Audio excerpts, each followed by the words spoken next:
Hello there, my name is Mick Jameson. Welcome to Rochford 100 Golf Club. I'm a director at the golf club and have been engaged in running the survey here for the last 3 years. Our club, Rochford 100 Golf Club, had surveyed members beforehand, before we used Players First survey.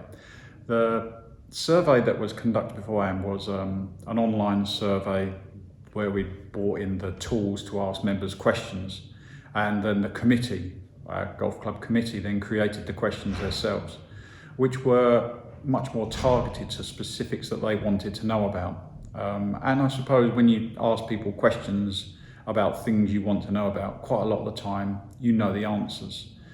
The purpose of the survey with Players First was we wanted to create a holistic business plan for the immediate and the mid-term planning of the golf club, both financial, membership, satisfaction, customer engagement, and a whole host of other things. By using Players First, the questions were already prepared for us. They were much more neutral than any questions that we could have created. Yes, so when we were planning for our survey, we looked at a number of different options. We looked at 3 surveys that provided similar services to Players First. The reason we chose Players First is, first of all, they were aligned with the England Golf Union. That was a major benefit because we were using England Golf Union for support in our business plan and many other of our policies and procedures that we had in place at the golf club. So that was a big plus for us. The second one was the benchmarking scores that were provided that didn't seem to be provided by other services. The benchmarking was important so that we could compare ourselves with other golf clubs in the UK or locally. And that data could be broken down to specific service areas, financial areas. And this provided us good examples that we could use in the survey and then reflect the findings back to our membership as to where our golf club is actually performing. And of course, if you're going to deliver a successful business plan for a golf club, you need membership engagement, you need them to be supportive of the outcomes. So by being able to present where we were compared to other golf clubs, and also be supported by important governing bodies such as the England Golf Union, it pretty much ticked all the boxes that we needed to start the process of preparing a business plan. So we've conducted 2 surveys using Players First. We set up one in 2019 and we set up one in 2021. The one in 2019 worked really well. We had no experience of running a survey similar to Players First, so we received a lot of support from our local support officer from England Golf Union and also from Players First staff.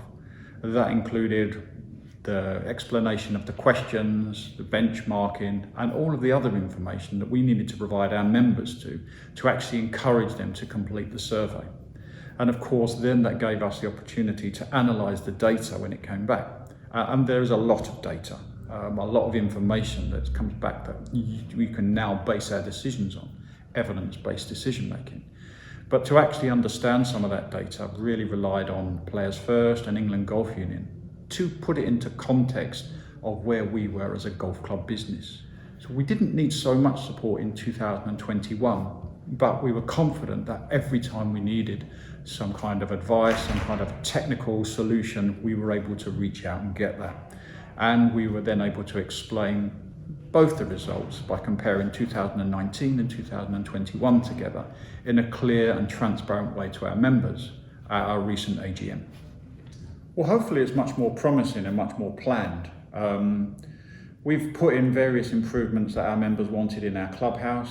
We've brought some improvements on our golf course. And we're able now to plan those improvements alongside our income, what actual expenditure levels we can now put onto our golf course, in our golf clubhouse, and the services we can actually deliver on an incremental way. We have a catchphrase here on the board, evolution, not revolution. And by actually explaining that clearly to our members, we've got a direction that we're traveling in, which we think that our members will enjoy that journey.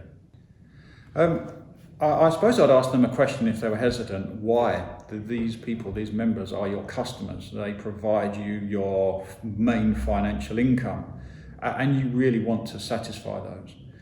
We found the survey provided us a great deal of information that we weren't expecting.